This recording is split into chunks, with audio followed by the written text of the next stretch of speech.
మీ అందరికి ఒక శుభవార్త చెప్పడానికి మీ మధ్యలోనికి రావడం జరిగింది. ఏంటా శుభవార్త అంటే ప్రజలందరికీ కలగబోయే సువర్తమానం. ఏంటిదా సువర్తమానం, శుభవార్త? What is the good news అదంటే it is the birth of Jesus Christ. యేసుక్రీస్తు ప్రభు పుడితే శుభవార్త ఎందుకు అంటే దేవుడే మానవుడిగా దిగి వచ్చిన శుభ సందర్భమే క్రిస్మస్ కనుక ఆయన పుట్టుక ప్రపంచానికి పండుగగా మారిపోయింది. ప్రజలందరికీ అని చెప్పబడింది. ఎవరా ప్రజలు? ఎంతమందికి అంటే అందరికీ, ఒక కులానికి, ఒక మతానికి, ఒక ప్రాంతానికి, దేశానికి సంబంధించిన ఒక శుభవార్త కాదు, ప్రపంచానికి శుభవార్త. ఎందుకంటే పాపులను రక్షించడానికి ఆయన లోకంలోనికి వచ్చాడు.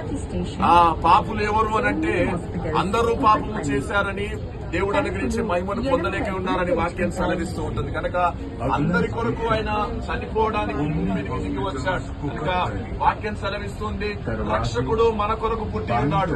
ఎవరిని రక్షిస్తాడంటే పాపులను రక్షించడానికి ఆయన లోకమునకు వచ్చాడు. ఎలా రక్షిస్తాడు అనంటే రక్తము చిందించబడకుండా పాప క్షమాపణ లేదు అని వాక్యం సెలవిస్తూ ఉంటుంది. ఆయన రక్తం చిందించడానికి లోకంలోనికి వచ్చాడు.